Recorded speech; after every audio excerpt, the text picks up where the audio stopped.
Hello guys, good morning. Samahan natin si Tata magtrabaho. Samahan ko siya papuntang trabaho kasi may din ako, may lakad ako. Punta ako ng Unitap para sa uniform sa mga bata. Wala na di rin DVD na sa Unitap. Kabante ka itong ipaitan na itong kuan sa una. Palitan na itong uniform sa Girl Scout. Na ito ilang mga ready-made. Rapid. Ito na dapit sa Turalbaba Street. Din dapit nga side. Turalbaba Street. Unahan dito nga ay pag primero masiguro siya nga tindahan. Hindi kan dito sa Esquina. Primero din nga tindahan. Kung ipaitan na ito sa uniform sa Dampas ba nga uniform nga ready-made na daan. Katong daplin sa kuan? Kasada? Kalsada. Highway mo to. Dili mo highway din sa Kaya sa dapit ni side. Patingan din eh. Tapos Esquina. Tindahan nagkamay na yun. O, tindahan na din yung kuan. Ano ipaitan lagi natin sa lina sa Girl Scout? Tayumdum ka? Kaya sa Girl Scout sa una dito na yung mga ready-made dito. Backpass muna tayo guys. Maaga pa naman. Sa oras? Alas 6 ng umaga pa. Tubig.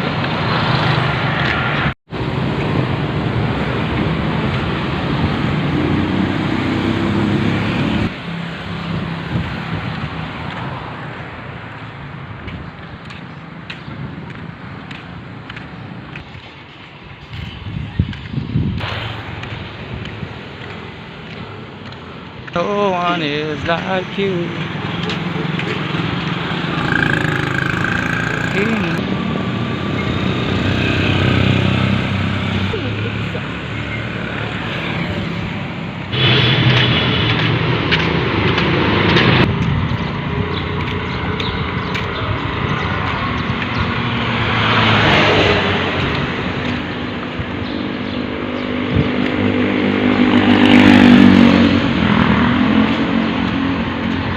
Sometimes. 7-Eleven. 7-Eleven. Oh, na ready ha. Kapit na kami guys. Naanami sa Unitap. Unitap nyo.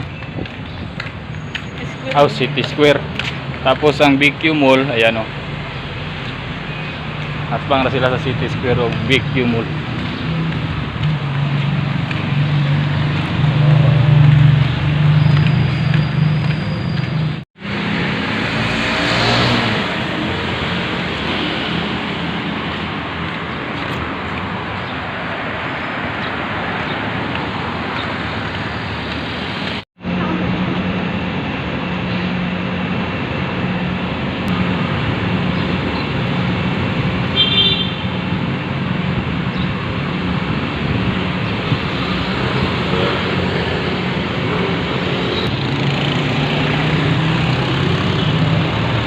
A few moments later. Ayan guys, andito na po tayo sa tindahan ni Tata. Nag-abot namin. Ayan si Tata. Hihikay na yung oil.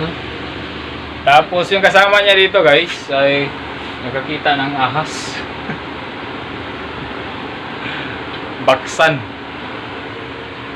Noong unang araw kaya kasi ito sa likuran ito is may budiga po ito. Malaking budiga pa kadungan to. Kadungan ng ilang kwarto maniso na ba eh. Nya wala nagpuyo siguro daghan mga gibutang nila ng kuya na og galas. So nakita sa kasama niya sa trabaho diyan daw, diyan sa ilalim. Sa freezer nagloko. So nung nakita niya, pag ginalaw niya ay bumalik po doon sa loob kasi may buho po yan. Yan nilagyan po nila ng ano yan. Kahapon ni-repair nila sa mga maintenance para safe yung mga trabahante. Pero nung ako nasayin dito ay hindi ko namalayan na may ahas pala dito. Kaya, siguro natakot sa akin kasi lalaki naman ako guys. Siguro yung ahas ay lalaki yun. Kasi puro na sila babae dito.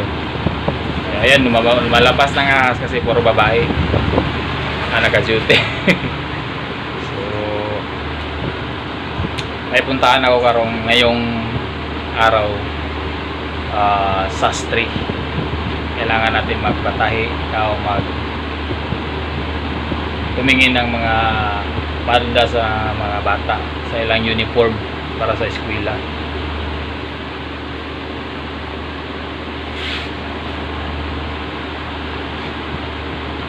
Tiis muna tayo guys hanggat wala pa tayo, hindi pa tayo nakabalik ng trabaho.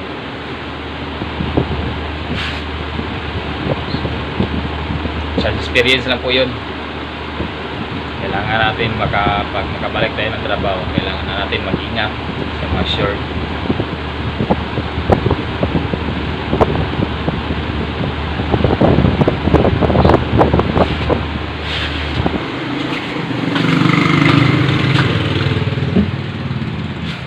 Asa mo magtanaw ba ato sa kuan?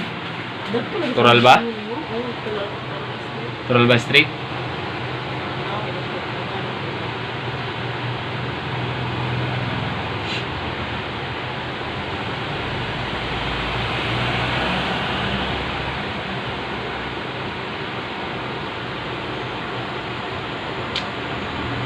Maraming salamat po Ma'am Pinay Beauty sa pinadala mo sa mga gamit sa mga bata sa eskwela at sa mga na rin, habol at banig.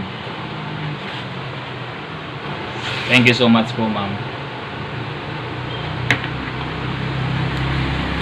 So, maya alis na po ako guys. So ayan guys, sa mga nagbasa akin, okay lang yan kasi kasalanan ko naman. So, nakasabot ko sa ilang mga comment. At least na nalaman nyo na yan ang nangyari sa akin dito.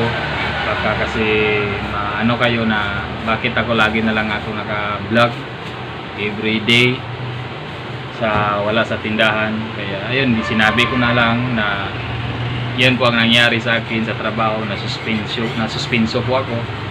So, okay lang kahit nabas po ako. Naintindihan ko naman sila. At hindi ko naman ginusto yun ang ginawa ko, kaya yun. Child experience.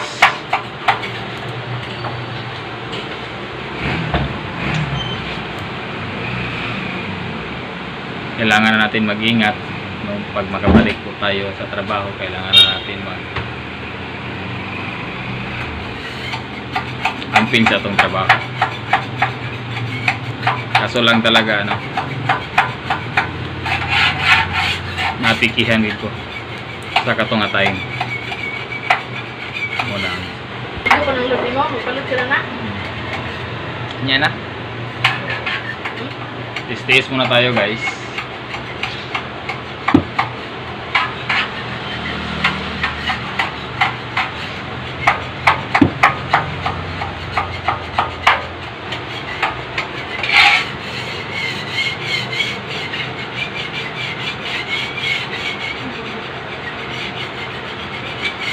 Alam niyo ba yan na pag yun guys, nung Lunes kasi yun nangyari.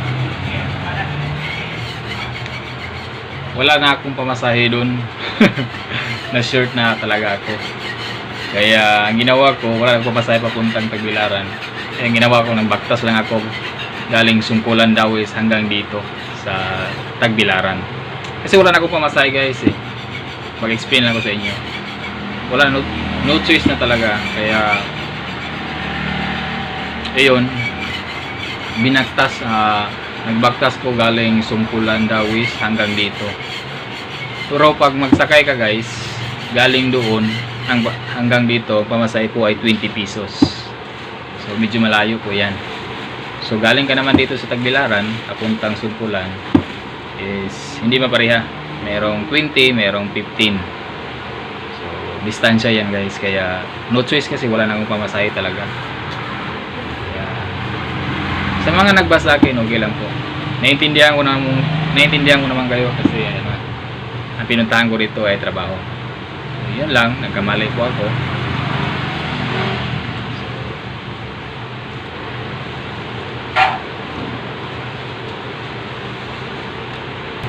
yan guys,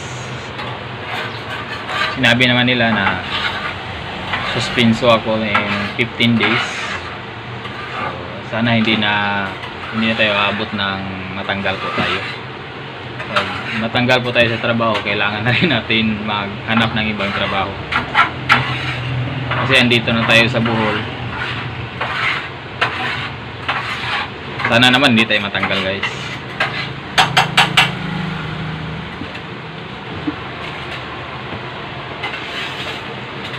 Isang pagkakamali ko lang yan.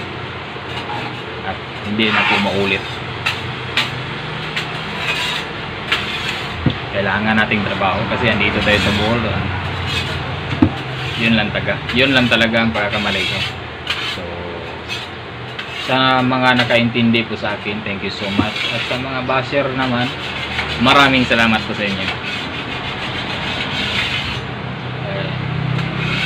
Shout out po Ma'am Chris Natex, Ma'am Pinay Beauty, and Ma'am Carmen Lu, and Manang Luz B. Minja Kuplan. Shout out po sa inyo ma'am, and God bless to all subscriber. Maraming salamat po sa inyong lahat. Si Ma'am Pinay Beauty hanggang ngayon nakasuporta pa rin sa amin at siya nang nag-provide sa mga sa gamit sa mga bata sa eskwela. At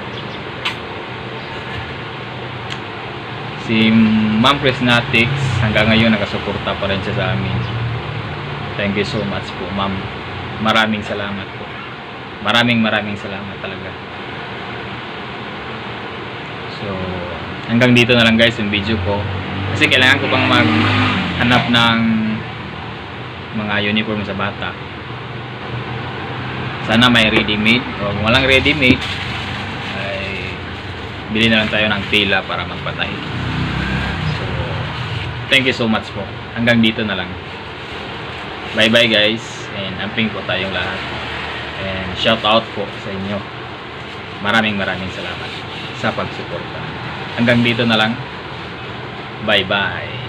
Bye-bye guys. Ikaw ta. Bye-bye ta. Ito. Bye bye guys. Bye-bye. Amping po tayong lahat.